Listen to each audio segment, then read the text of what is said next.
الدمع مما عرفوا من الحق ካወቁት እውነት የተነሳ አይናቸው ስታነባ ስታለቅስ ትመለከታቸዋለህ አለ። ያለቅሱ ነበር ያን ቃል በሰሙ ጊዜ። የቁሉነ እንዲህም ይላሉ አለ ረበና አመና ጌታችን አላህ ሆይ እነሆ አምነናል አሉ ይላል። ፈክቱብና መዐ ሻሂዲን እኛንም ከመስካሪዎቹ ጻፈን ብለው ተናገሩም አለ።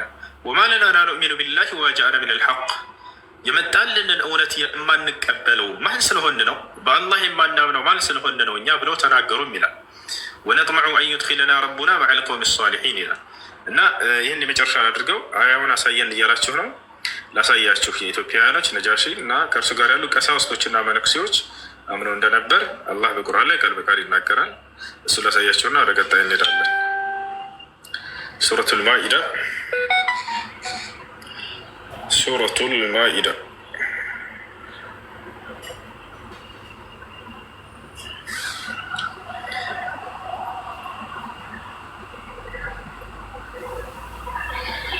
እሺ ሱረቱል ማኢዳ 83 ሱረቱል ማኢዳ 83 ላሳያችሁ አንዴ።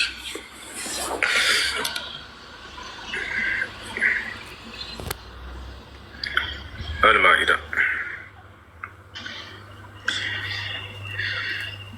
እሺ ሱረቱል ማኢዳ 83 ላይ ምን ይላል?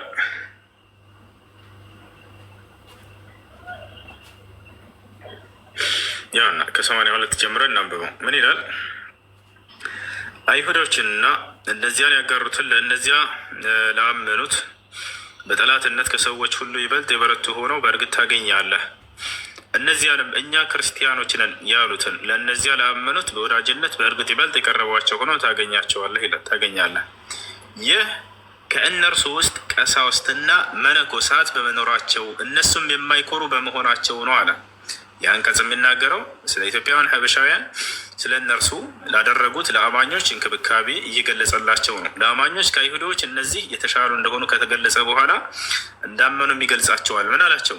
ወደ መልእክተኛውም ይላል ወደ ነቢይ ሙሐመድ ሰለላሁ ዐለይሂ ወሰለም ወደ መልእክተኛውም የተወረደውን ቁርአንን በሰሙ ጊዜ እውነቱን ከማወቃቸው የተነሳ አይኖቻቸው እንባን ሲያፈሱ ታያለህ። ጌታችን ሆይ አመንን ከመስካሪዎቹም ጋር ጻፈን ይላሉ ማለት። ቀጥለው ምን አሉ?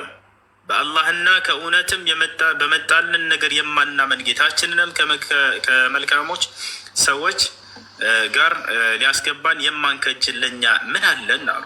ወማ ለና ላ ኑእሚኑ ቢላህ ማን ስለሆነ ነው እኛ በአላህ የማናምነው?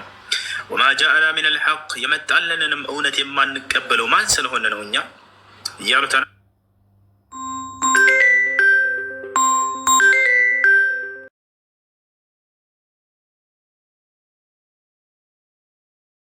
ተሰጥቶ በዚያ ለህዝቦች እንዲያስተዳደር በዚያ ከኖር በኋላ ህዝቦች ቀጣዩ ነቢይ በሚመጣ ጊዜ ደግሞ ያንን ቀጣይ ነቢይ እንዲከተሉና በእርሱ ህግና ስርዓት እንዲመሩ የታዘዘ ነገር ነው። ይሄ ነው በሙሳ ዘመን የነበሩ ሰዎች በዒሳ